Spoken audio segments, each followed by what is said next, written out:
from the things I do. We are the opening act for Arcade Fire. Oh, yeah! The past will always haunt me.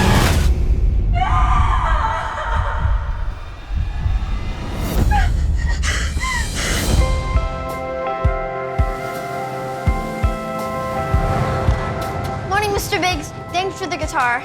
This thing is amazing. Who's that? A new tenant upstairs. You're writing a lot of songs? I actually wrote a song yesterday. You did? It's about it not being easy growing up.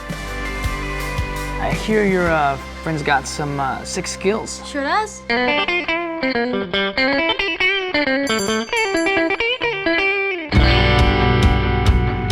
I'm Gina. Oh, You know anything about the man who owned that tailor? Vaughn Jackson, lead singer of Army of Love. Your sister, right? That him? Do you believe in reincarnation? What if we were all meant to be together? You, me, Vaughn, the band, just in a different way, in a different time. Is that so crazy? You guys ready to meet your new frontman? Oh my God. It's Army of Love. Woo! Yeah! You were meant to be a part of this family. Where did you find this kid? I didn't. He found me. I seen that oak. Aren't you looking fine as hell? You brown sugar piece of candy. Hi, everyone. Yay. Hello. I'm Daphne Edwards-Zyman. I'm President and Chief Creative Officer of Cinémoi Television Network, and welcome to Cinémoi. First of all, I want to thank everybody for joining us today. And secondly, I want to just thank you for really being here to talk about something that I believe in deeply, which is reincarnation and the whole movie and everything behind it, but also to be able to really explore how characters tell that story in different ways. And I think that's what in the movie really got to me, is all the various ways that it impacts when you really think about that this is not the only life we know. So let me first introduce you all. Janel, of course, Parrish, who plays Gina Jackson in Mighty Oak. And then say hi. Hi. Hello. And Carlos and Alexa PenaVega. Oh. I love the fact that you guys joined your last names together. Oh, It's yeah. incredible thing to do. But Carlos is playing Pedro, and Alexa is playing Valerie in the movie. And then we have Tommy Ragen, of course. Tommy, say hi. Hello. And then Gianna Harris. Hey, Gianna. Hi. Gianna is playing Emma Biggs. And then we have Rodney Hicks, who's playing Wayne Biggs. Yay! And then finally, Ben Milliken, who's playing Darby. Hi. Hello. Welcome, welcome, welcome. So I want to just, first of all, tell you that it's amazing, the whole issue of reincarnation, if you're at all spiritual or you're somebody who really kind of meditates and figures out that there's more to life than we see and that we think we know. We all have that thought in the back of our being as to what happens, beyond our time on this planet. And the thing that I loved about this movie is how this kind of incredible moment, a tragedy, can turn everybody into somebody who's thinking about what the meaning of life is. And that's what I got from the movie, because every single character has a different point of view. So I congratulate you on really looking into this movie, because I know some of you were actually the creators of this movie and the thought of this movie, like executive produce and produce. So it's an incredible thing, and it's an incredible venture and journey to really explore spirituality. So Janel, you talking about destiny and talking about spirituality, but more than that, the thing inside of us that takes us on the journey through life, that propels us into being somewhere because something inside of us tell us this is the path. And you, even as a young person, thought that acting and performing was your destiny.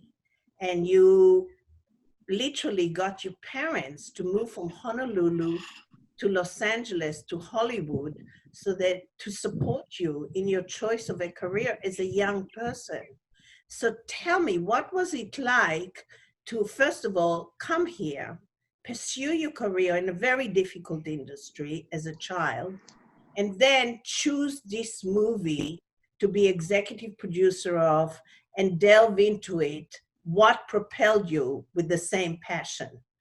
Yeah, so I was very lucky. I had very, very supportive parents, and they loved musical theater. And that's honestly why at such a young age, I fell in love with musical theater, because they would play it in the car always, Broadway soundtracks, and I would sing along to it when I was 5, and I just loved it.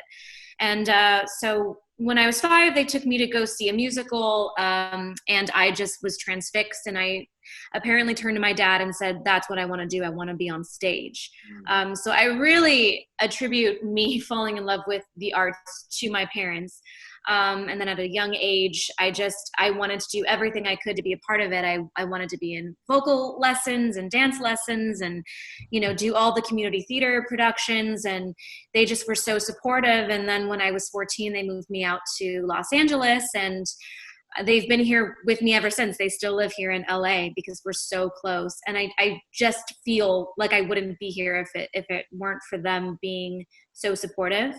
As far as this film coming to me, it really did sort of feel serendipitous and possibly like destiny, because I had worked with Sean McNamara, our amazing director, on my first film ever when I was 18. And Which film was that? Bratz. Oh, Brett. Yes. And on the day of my 30th birthday, Sean, who I hadn't worked with since, sent this script to me. And I read it, and I so connected very deeply with it on many levels. But something that sort of felt like a sign was that we had, my husband and I had just months ago lost my father-in-law to a drunk driver. And I mean, exactly the same way that Gina loses Vaughn in this movie. And something about it coming to me on our 30th birthday when we were dealing with the loss and the tragedy of this felt like a sign. Like, I have to be a part of this script. And I kept reading it. That's English. I kept reading. Now my terrible grammar is wearing off on you. I have quarantine brain, I kept reading it, and it filled me with such hope that, one day, and still dealing with this tragedy, that one day we would feel that connection and that happiness and that hope of finding something beautiful again. And it just really did speak to me, and it felt like a sign. And that's when I joined the film. And then I think I can speak for all of us when we had our first table read. It felt like magic. Like, we were reading it and we looked around at each other and we were like, this is a great group of people and just beautiful energy. And we were all there feeling the same feelings about this film, that we were making something special. And I don't know, it felt like a really special thing that we were all embarking on together. Yeah, I can feel the energy and the unity in the cast. It was really prevalent in the movie, and also the emotions towards music. It seems like everybody comes from a musical place as well, as besides the movie. So you feel that energy towards music. You've worked with some amazing major people in the industry, and taking on the responsibility of executive producer, kind of confronts you with many challenges. So tell me some of the challenges that you had to overcome in this film. Well, I think the biggest challenge was that we shot an entire film in 14 days. That's pretty quick. My God. You know, so to be able to forge the connections and the chemistry that you see when you watch our film, I think you see when you watch our film in 14 days is, I mean, it's pretty special. I mean, we just all instantly, Rodney's dog, I'm sorry, that just made me so happy. We just instantly all felt like we really did connect, and we spent a lot of time hanging out in between takes and really getting to know each other. And to have that chemistry in just 14 days is pretty special. And I think when you watch the film, you feel that. And it's one of the things. Yeah, you do feel that. Actually, right. there were moments that I actually got teary.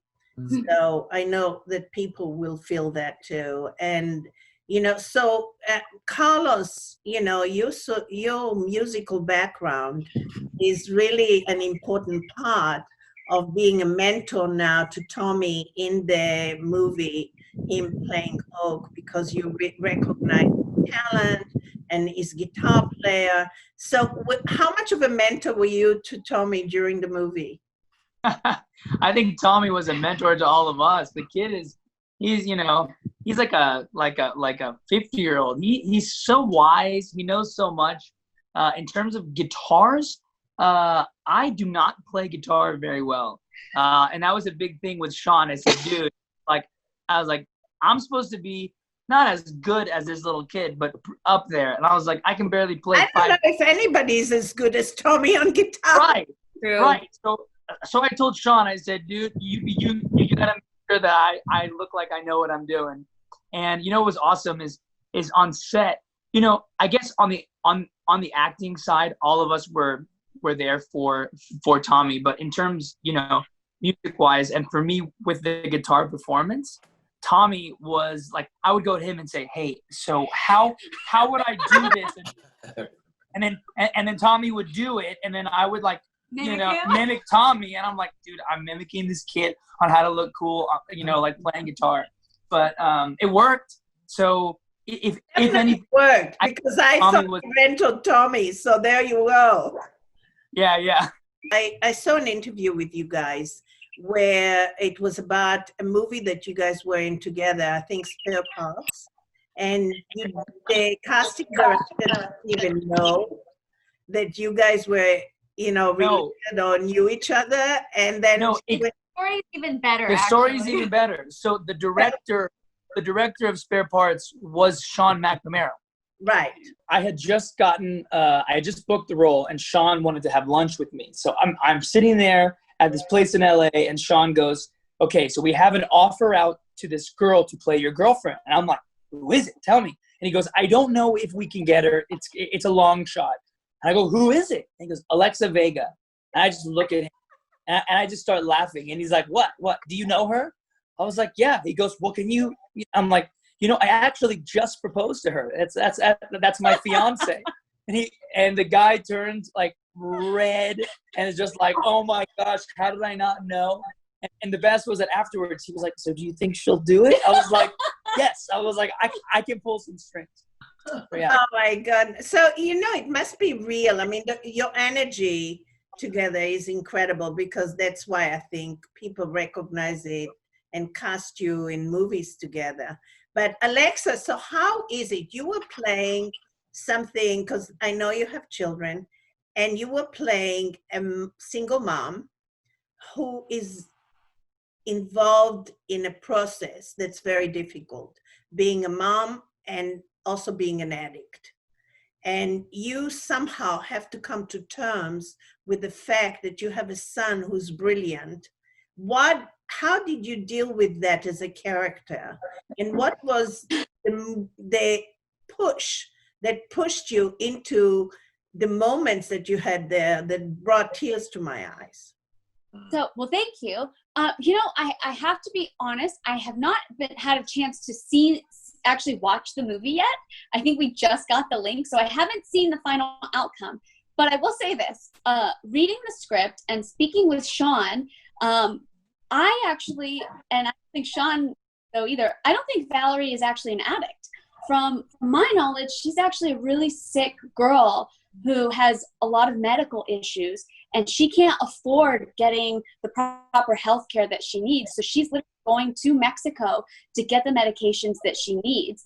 And unfortunately, make really difficult choices where we're not sure whether or not, and I think movie, hopefully it made it, where we're not sure whether or not Valerie sells Oak's guitar in order to stay alive.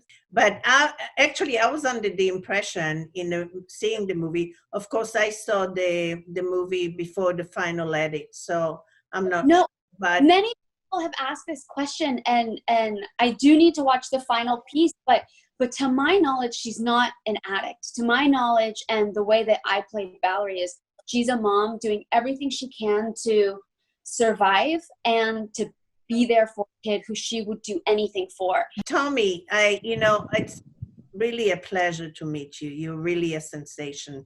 You're so talented. You have such persona on the screen. You have such impact. And it's wonderful the way you play guitar. I want to know, how did you get this good on a guitar? All right, so one, it's all about the chair. The chair. Okay. So there's these things called gaming chairs, right? So I have a gaming chair. Sit in that automatically. It's just that's all I need to do. That's how you get good? That's how you get good?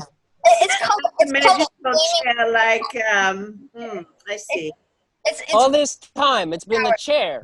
just all this time, you're not special, it's the chair? Go on Amazon, search up gaming chair. The second you sit in it, you'll never need to practice a second in your life again. Somehow I don't believe you for a second, bro. Okay. I also have another reason.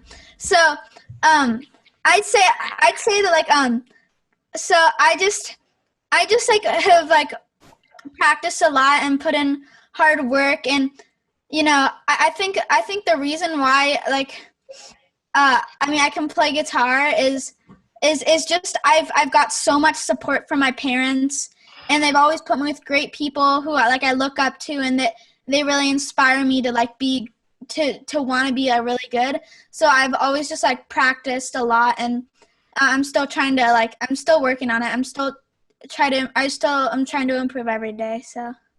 Well, I think that's wonderful, and it's wonderful that you have such support from your parents. Are anyone in your parents or your family a musician? Well, my sister is an incredible singer, and my mom has a lot of talent. She's really awesome, but I don't know. She never really took it too seriously, but she has a lot of natural talent. So I think that's where kind of the part of the family where I don't want to say like where I got it from, because I don't want to like act like I'm all good, because I'm not. I'm not that good. I'm still working on it. I'm only 12. But I guess that's where it comes from. From my family. Well, just so you'll know, most talented people say that they don't think they're that good yet. That it's a process. So actually, by you saying that, you're really good. But also, it's really difficult because here you are, and you're taking on the lead role in this movie, and it's about a very deep subject, which is reincarnation, and you're looking at somebody, that has been the leader of this band before, that obviously had magic attached to it, and you are stepping into those shoes as this being now this young boy taking on that whole story. So what did it feel like? What were the challenges for you as an actor to take on this role?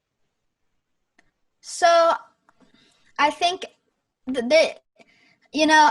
I think there weren't too many challenges, because I just feel like the connection between the whole band was really great, and everyone there, they were just it felt like such a family there, even though we never really knew each other very well before. And I felt I felt pretty connected to the music in a way as well, because I actually I wrote the music, all the music that the band played. So I felt kind of connected to the music in a way already. So I felt like it was pretty natural for me to feel connected to Oak and Vaughn. Yeah, and what about your mom? Here's your mom going through a very difficult period, trying to be a very responsible, loving single mom, but you know that she's ill. How were you able to relate as an actor to that whole character arc? So I think we all have things like that in our own lives. Although I've been very lucky to have like great parents. I think that we all have like we all have similar things that we can like try to relate to, even though I've been blessed. Like my life is like nowhere near to that. Like I don't really know. I'd say the way that I connected was just like thinking about my mom and if she was sick and how I would react to that and how I would feel. That's really how I connected to it. Yeah, that's what great actors do, is they personalize it. So thank you for all of that. You did an incredible job, Tommy, and I congratulate you. So now we have Alexa back, who played your mom. And I'm so excited because that was a very challenging role. I actually thought that she was addicted to pharmaceutical drugs as well because of the way they made her feel. So I guess the illness was the predominant part. But tell me, Alexa, this was an amazing character arc that you had to deal with, a single mom. And it made me think of all those single moms out there that are ill, that, and just have to do what they have to do, and the issues that occur within them and in the world that they have to conquer. So tell me about that. I, for a while, was raised by a single mom, and I saw what she had to do raising 3 girls on her own, and she's such a strong woman. I mean, it takes a lot, but when you see, especially Valerie, in reading the script, Oak is such a caretaker to Valerie that I think it's really hard for other people to see. They just think that Valerie is this drug abuser and that this poor kid has to take care of his mom, but it's actually just a beautiful relationship of this boy who loves his mom so much and this mom who's trying to do everything she can to be able to be there for her son, but also help him pursue his dream, but from a bed, because just walking around hurts her. She's very protective of Oak, and I find that just with my own kids, being very protective of them, but wanting them to be able to do everything they can, that I can't imagine what it would feel like to then be confined because of an illness. So I feel like what they go through together because of her illnesses and the bond that they have together, it's really beautiful to watch unfold, even if it's difficult to kind of understand. I hope that makes sense. Yeah, it makes a lot of sense, because I know that you guys, Carlos and Alexa, you made a decision to actually move to the island because you felt it was better for your children, whereby most people in our industry stay in Los Angeles. So, what's it like for you now? Because that was let's be real. It was also better for us too. I mean, we can blame it on the kids, but I mean, it was definitely better for us. What's funny is that everybody in our circle told us that we would, like, our careers would be done. We never work again, and we haven't worked more. We haven't stopped working since we moved here. So it's been amazing. But I think most importantly, it's just really showing us, what it helped us restructure our priorities in life. The business is fantastic, and doing these type of projects literally fills my heart, because we've done some where you're just trying to get out, and we like you gotta pay the bills. but Alexa and I made a decision 3 years ago that by moving here, we weren't going to do these projects just for a paycheck. Like they had to be something that we truly wanted to do, a script that we truly believed in. And this is right up there with one of our favorite experiences. I mean, everybody in the cast was phenomenal. The crew was phenomenal. Super special. And like Janelle said, it was 14 days. Like, there was no. It is 14 days, so you can do that and still have life. Right. But the best way I can explain it like, you know, when you go to summer camp and there's just like an instant bond when you show up with everybody. That's just how it was. We all bonded so quickly. It was like this. If we were at summer camp. And we were all wearing wigs, and it was really cool. We were like, yes. I think That's Ben, exactly it. Now, Ben, we'll go to you. So tell me, Okay. you, amazing. You he started off as a boxer. Did you guys know that? Comes from the boxing rink and the discipline and the focus and being in the zone has to be a priority. And he started at 11 years old. Tell us about the transition from. So like Tommy is on guitar. I am like that was like my thing. So when I was I'm so glad that I didn't pick a fight with you. I'm so glad that we got along. No, I mean, I guess something that I don't really talk about. Even when I was doing it, I never really talked about it. Me. Yeah, I told you. We talked about it. Yeah. So when I was 11 years old, you know, honestly, I got picked on a little bit when I was in school.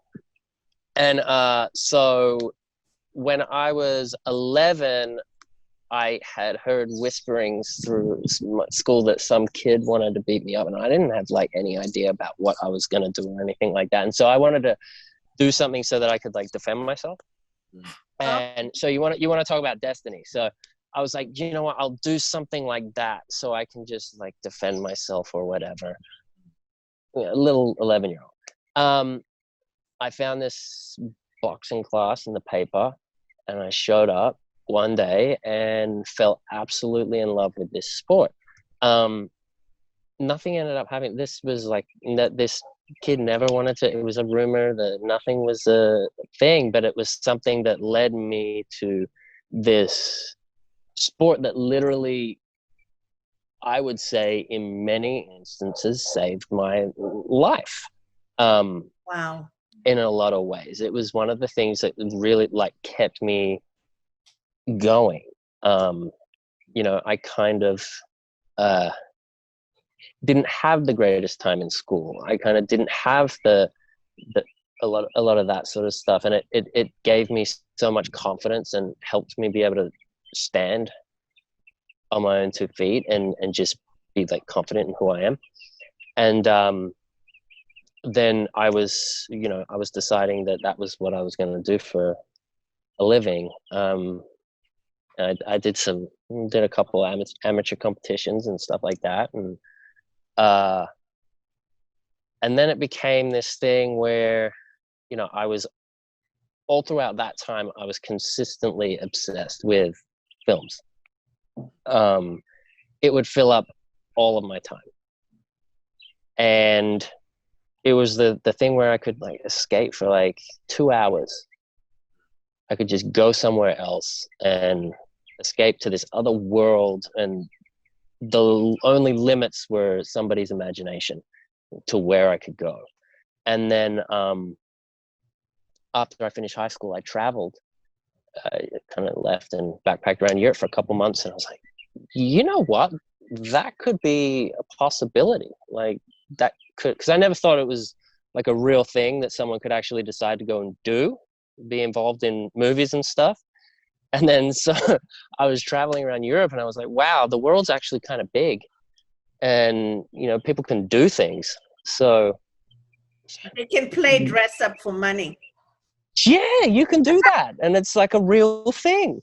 So I got home and did the exact same things I did when I started boxing. I looked in the paper or whatever and found an acting class, and then just went to that. And then that a year later, I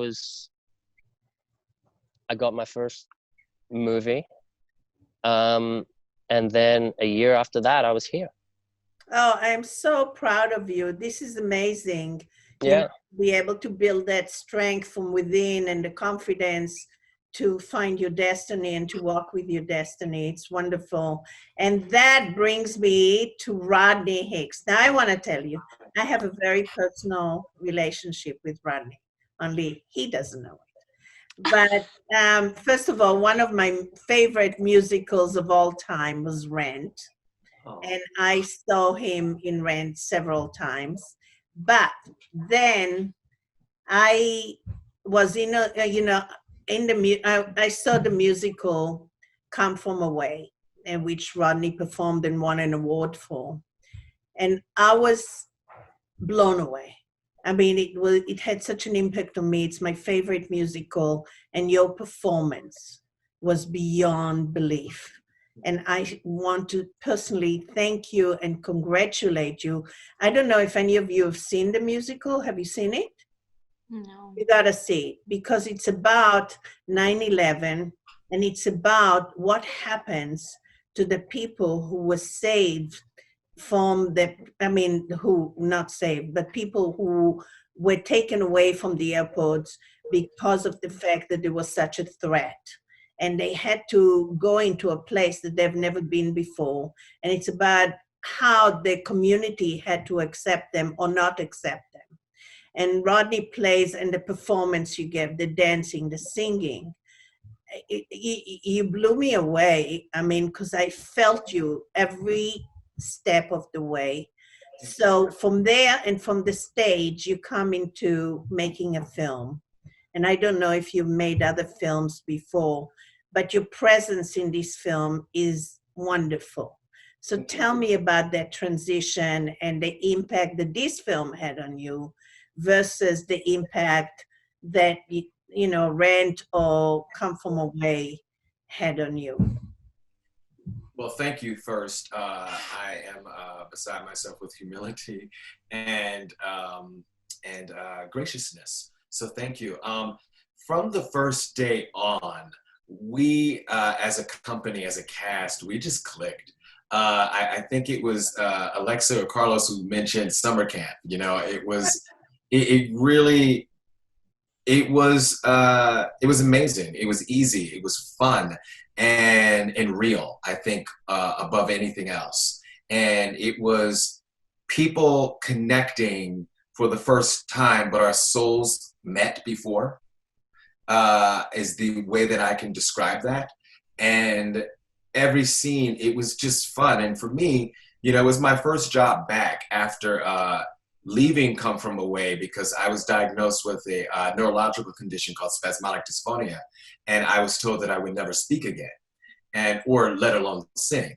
Yes, and by many doctors.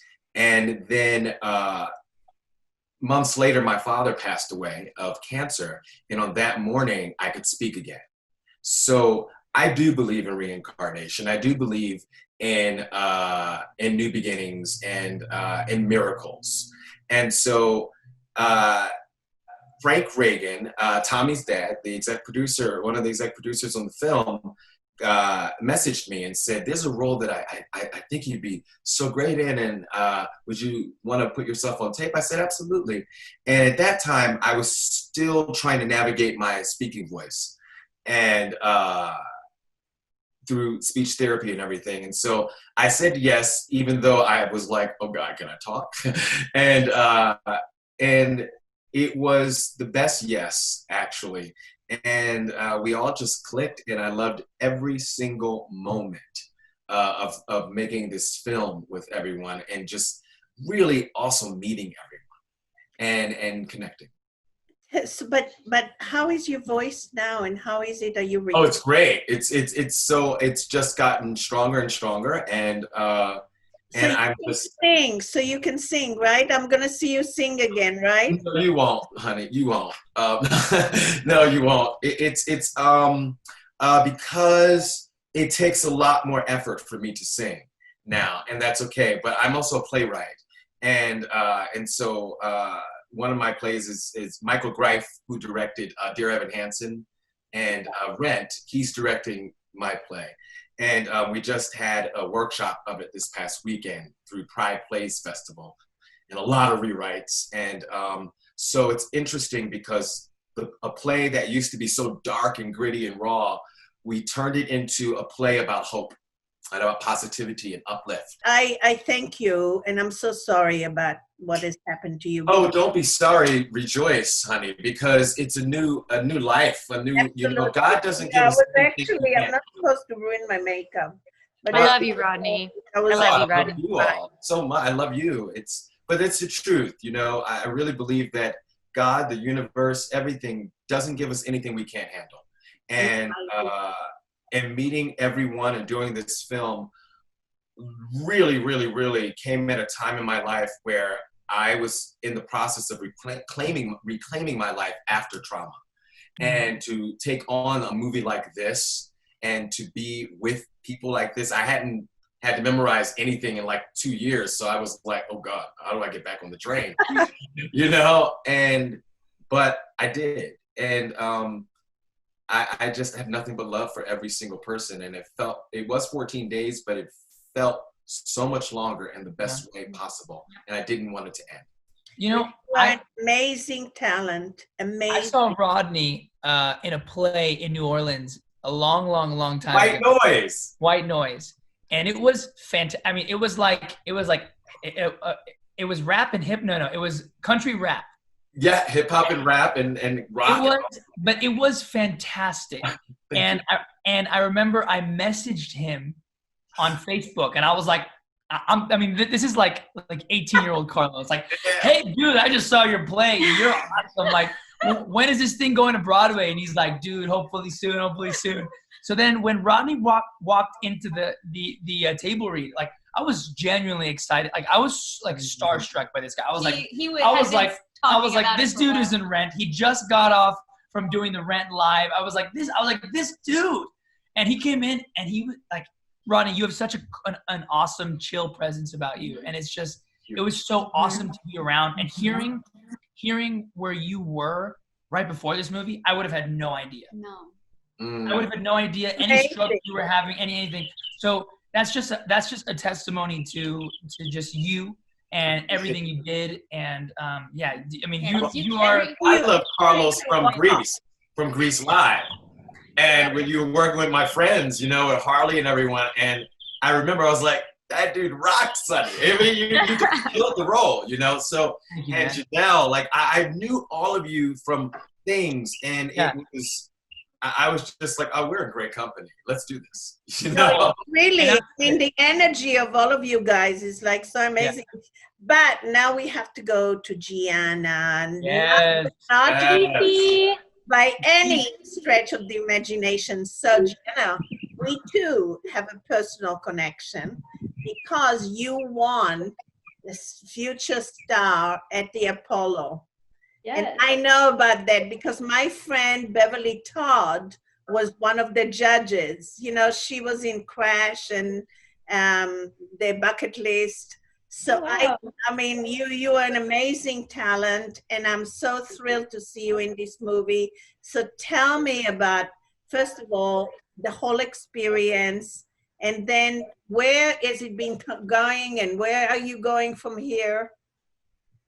The whole experience was kind of crazy because everyone here, between like the PenaVegas, I used to watch them growing up, which was like crazy meeting them.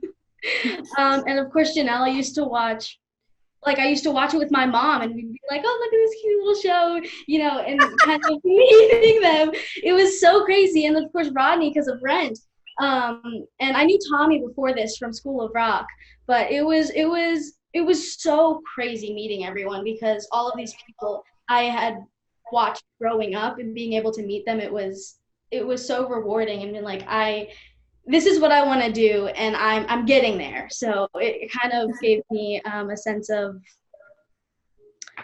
can't think of the word. A sense of accomplishment. Yes, definitely.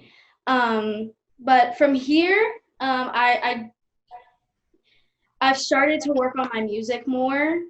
I kind of want to be more of a recording artist and a singer because that's what I started off as. So I love acting so much. I definitely do want to be in more movies, but that's where I'm going right now, is more towards singing. She has an amazing voice too. Yeah, I know her voice. So by all means, contact me because one of my partners is Acon and maybe we can help. So please contact me. Thank you. Janelle, tell me about where the movie is going, and this is also to Carlos and Alexa, where the movie is, it's being released on the 7th. Yeah. Tell me about the reaction and what do you expect to happen and what do you expect for the movie? Yeah, so it was out in theaters on June 5th, and some people already got to see it, and the response has been overwhelmingly wonderful. I think everybody really connected with the message that we were trying to get out there, and they were very touched by it, which is great. So we did our jobs, which feels amazing. And now it's coming out on streaming on Apple and also Amazon Prime on July 7th. And we're really excited for everyone to be able to see it.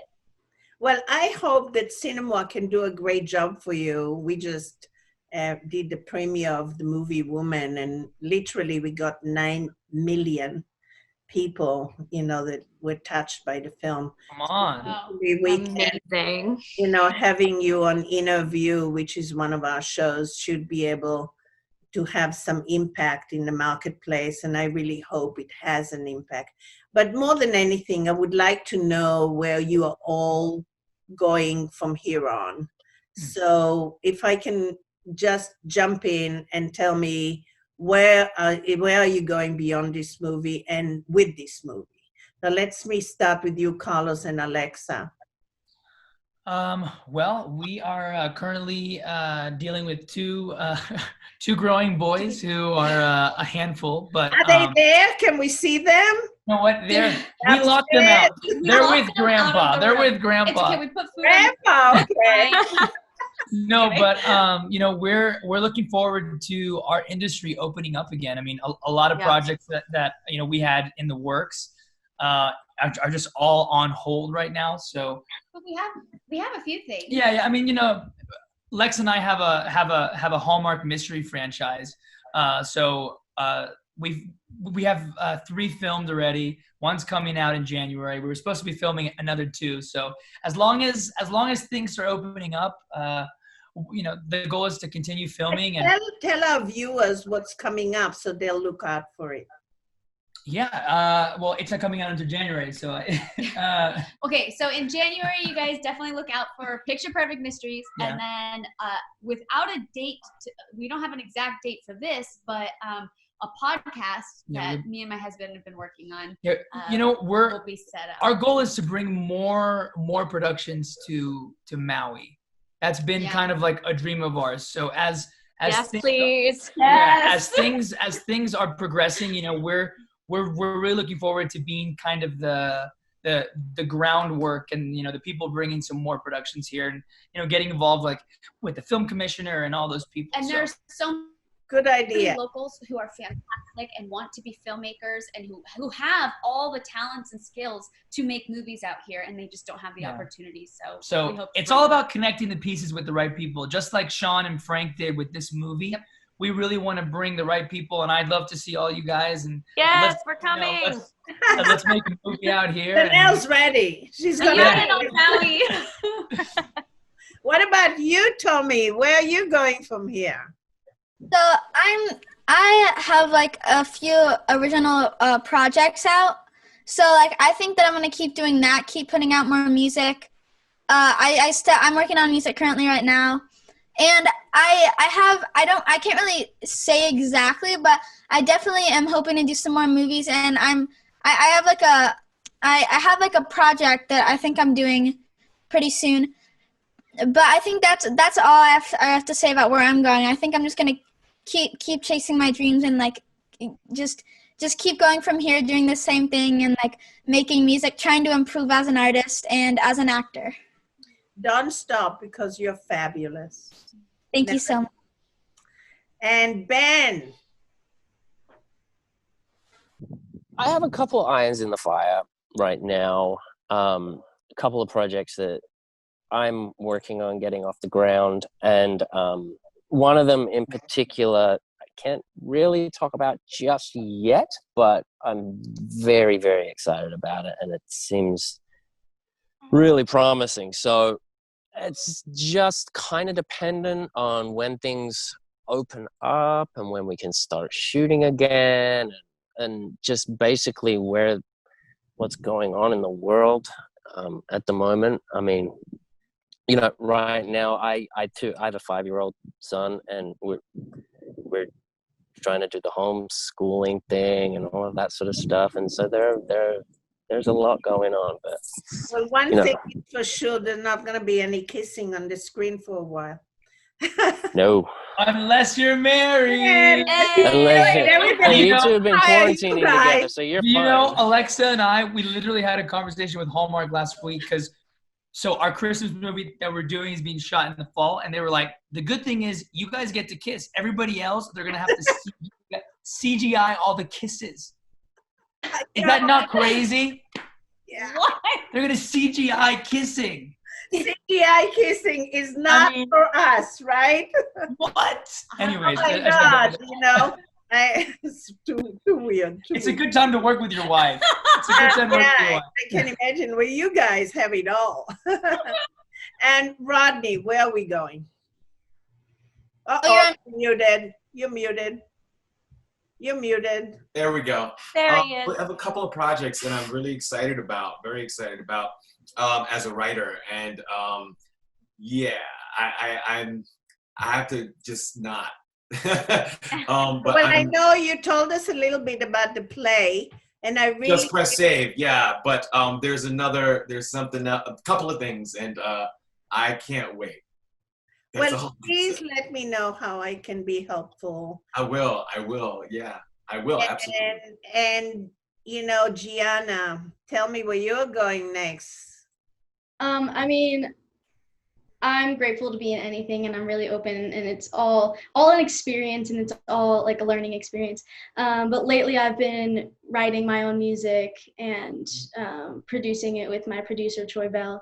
And we recently started a girls group called Enjoy the Journey. So, yes, girl. yeah. So we just started right before the quarantine, so everything just stopped automatically, and we were, getting a little buzz. But I'm really excited to go back into that after. Oh, that's fabulous. And Carlos, you actually put the band back together, Big Time Rush, right?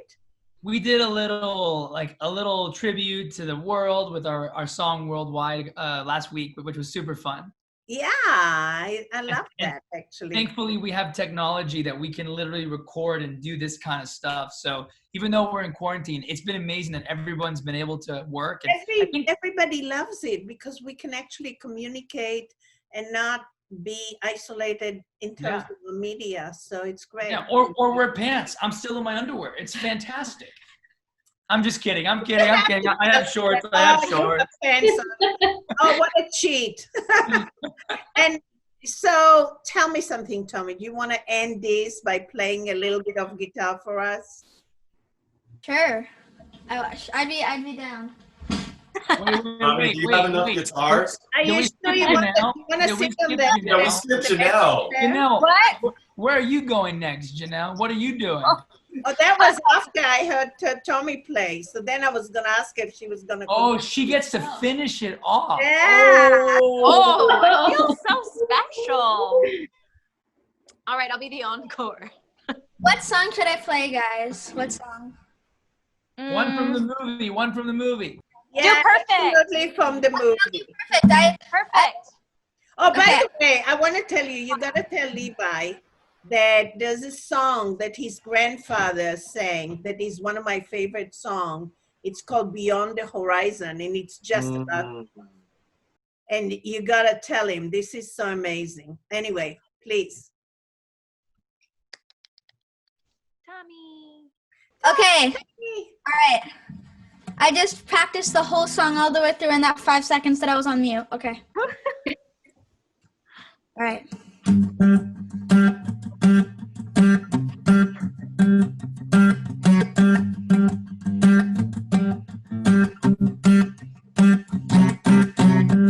Standing up, I am tired of the way that things have been, and I'm scared to face the strange.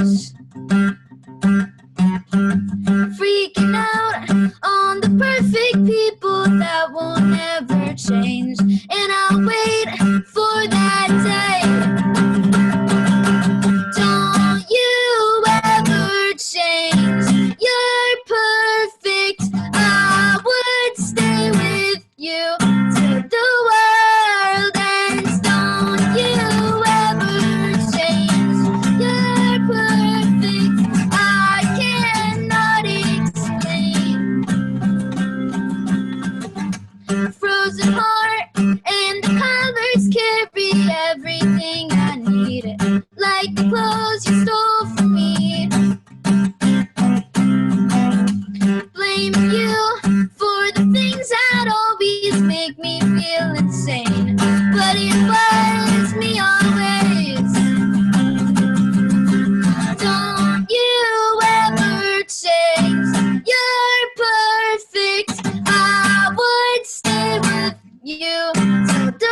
twist around inside my head, and I can't keep them out.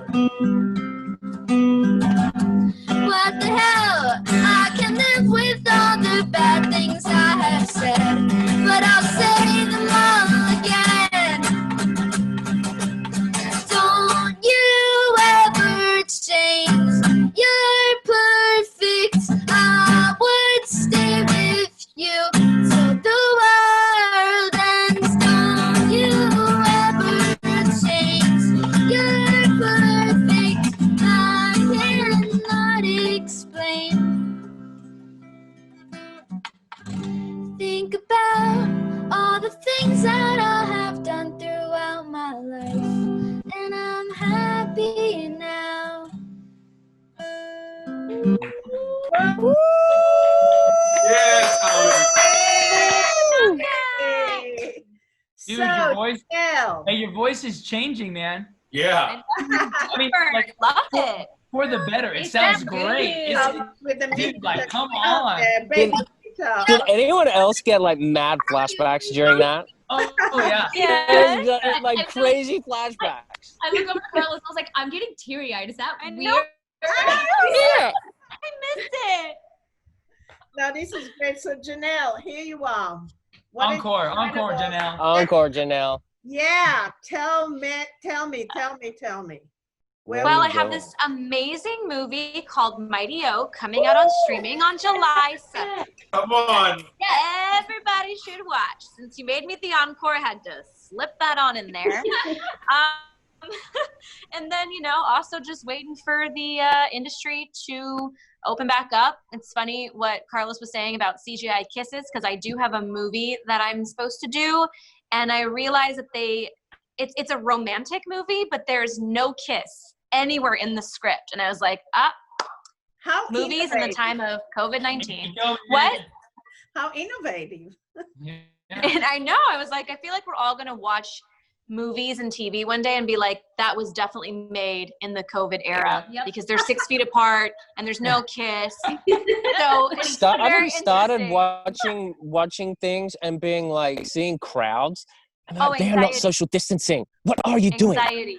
Yeah. Yep. Oh, Yep. there's Or when It's- people are it's talking madness. too Meaningful close. looks, the long, meaningful looks, like. Yep. Thanks. Exactly. I'm gonna kiss It's you. gonna- I'm gonna kiss you with my look. It's going to be like that. Yeah, this is the new kiss. So I wish you all. Ben, I don't want one of those. Oh my goodness, you guys are great. Thank you so much. Thank you. Thank you. Joining Together us again. at Cinémoi. Thank you so much. You guys are so great. I love you all, and this has been wonderful. Thank you. Thank you for having us. Thank you for having us. I love you Love you guys. guys. I miss you guys. Miss you all. You guys too. You can call me. I love you all. Mwah. Thank you so much. Bye. Love Thank you guys.